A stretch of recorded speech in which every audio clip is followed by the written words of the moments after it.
Now, I have walked with several couples through a therapeutic separation through the course of my life as a therapist.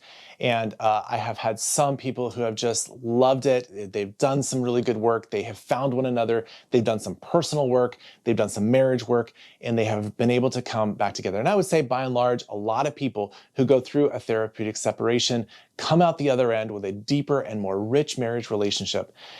And there are some.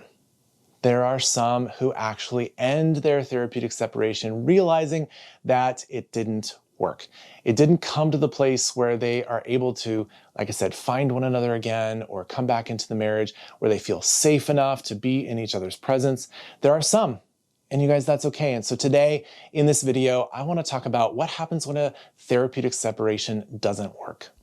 Welcome to the Thrive Marriage Lab. My name is Chris Bruno, and I'm a licensed professional counselor and the founder of Restory Counseling. And together with my wife, Beth, and our colleague, Tracy Johnson, we post videos to help you understand the why behind the what. Because we believe that when you explore and know your story, the deeper your marriage connection will be. So you've walked through therapeutic separation. It has been a good chunk of time. And in the last video, I talked about at max, looking at 6 months or so. It's been a good chunk of time. And through that process, you've discerned that a couple things may have happened. Maybe you have been unable to get past some of the things that you need to get past, some of the hurts that you've experienced in your marriage relationship at the hand of your spouse. Maybe there are some other dynamics that are happening in your marriage, like an addiction, maybe some other kind of emotional connection to another person, maybe an emotional affair, a sexual affair, those kinds of things that you just are not able to kind of address. Maybe you notice also you're discerning that the spouse has not been able to address those things, that they're not doing the deep work that they need to do in order to come to the other side of their addiction, or they've not done the deep work to recognize how impactful that infidelity, that whatever it is, may have had on you. So you're kind of discerning through time that even with the space of the therapeutic separation, especially because of the space of that separation, it's just not working. And maybe it's not working for you. You've not been able to make the progress that you need to make. Maybe it's not working for your spouse. They've been not able to make the progress that they need to make. And you kind of come to the point of saying, I just can't do this anymore. I just can't do this anymore. And the fact is that if that is you, if you come to the end of a therapeutic separation, here are a couple things that I want you to know. Coming to the end is actually a good thing.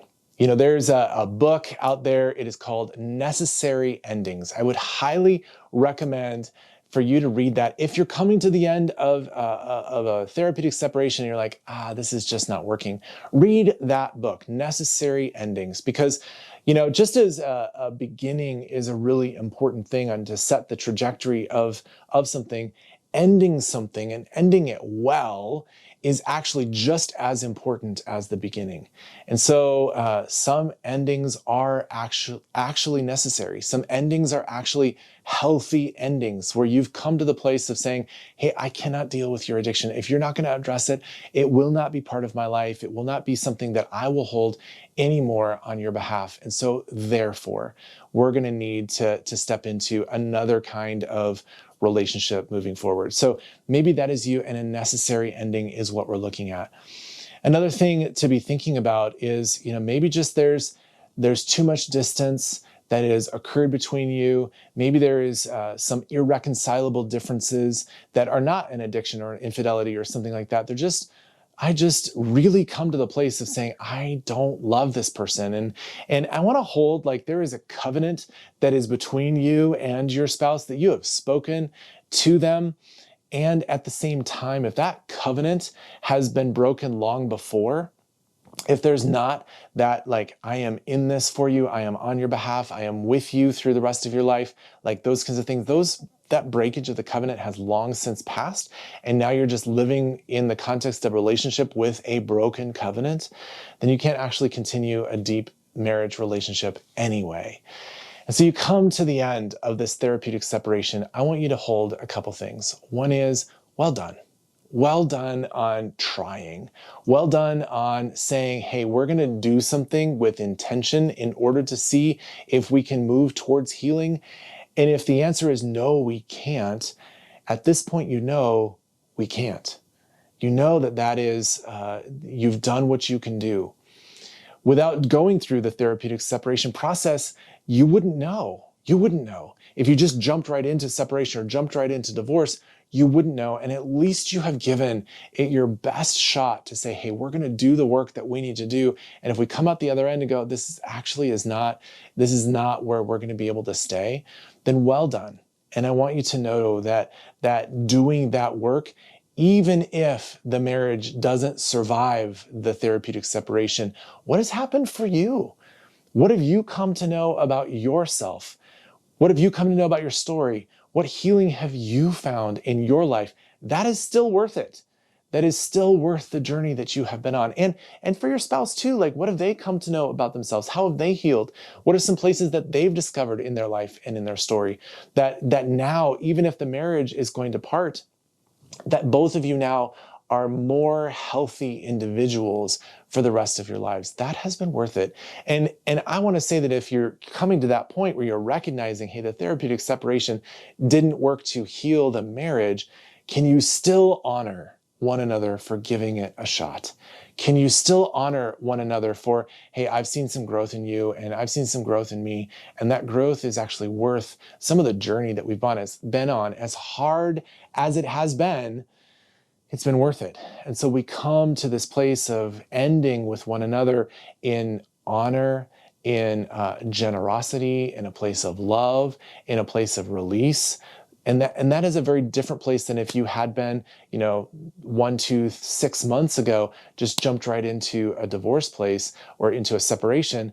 You've at least done some good work over the course of these months. And that deserves honor. That deserves your naming and honoring with one another.